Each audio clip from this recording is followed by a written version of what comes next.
ভূমিকম্প শুরু হলে প্রথম কাজ হল শান্ত থাকা। আতঙ্কিত হলে ভুল সিদ্ধান্ত নেওয়ার সম্ভাবনা বেড়ে যায়। কম্পন অনুভব করলে মজবুত টেবিল বা ডেস্কের নিচে আশ্রয় নিন এবং টেবিলের পা শক্তভাবে ধরে রাখুন।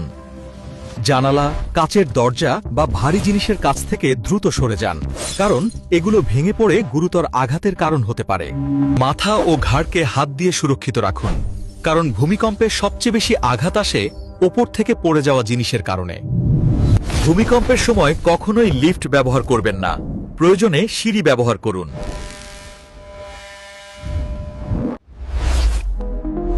মোবাইল চার্জ সেভ করে জরুরি বার্তা ও সরকারি নির্দেশনা পর্যবেক্ষণ করুন। ভূমিকম্প থেমে গেলে গ্যাস, বিদ্যুৎ ও পানি লাইন বন্ধ করে দিন, যাতে পরবর্তী দুর্ঘটনা এড়ানো যায়।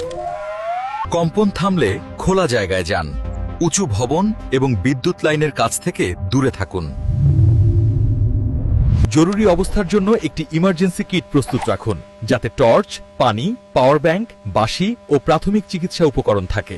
মোবাইল নেটওয়ার্ক বন্ধ থাকলে ব্যাটারি চালিত রেডিওতে জরুরি তথ্য শুনুন।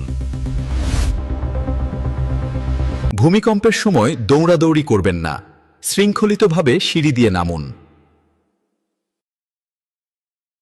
বাড়ি ও অফিসে ভারী আলমারি বা তাকগুলো দেওয়ালে শক্ত করে আটকান, যাতে ভূমিকম্পে পড়ে না যায়।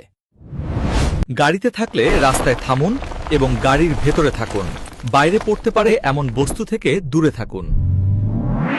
ভূমিকম্পের পর ভাঙা বৈদ্যুতিক খুঁটি কিংবা ছেঁড়া তারের কাছ থেকে দূরে থাকুন। আঘাত পেলে প্রাথমিক চিকিৎসা নিন এবং গুরুতর হলে দ্রুত নিকটস্থ মেডিকেলে যোগাযোগ করুন। ভবনে বড় ফাটল দেখলে ভেতরে প্রবেশ করবেন না। বিশেষজ্ঞদের পরীক্ষা না হওয়া পর্যন্ত অপেক্ষা করুন। পরিবারের সকলের জরুরি যোগাযোগ নম্বর একটি তালিকায় রেখে দিন, যাতে সংকটে দ্রুত যোগাযোগ করা যায়। ভূমিকম্পে আতঙ্কিত হলে গভীর শ্বাস নিন। মানসিক স্থিরতা আপনাকে সঠিক সিদ্ধান্ত নেওয়ার সাহায্য করবে। ভূমিকম্পের পর নিরাপদে সরে যাওয়ার পথ আগে থেকেই জেনে রাখুন, যাতে আপৎকালীন অবস্থায় দ্রুত সরে যেতে পারেন। যে কোনো বিপদের সময় সরকারি হেল্পলাইন নম্বরে যোগাযোগ করুন এবং যাচাই করা তথ্য ছাড়া গুজবে বিশ্বাস করবেন না।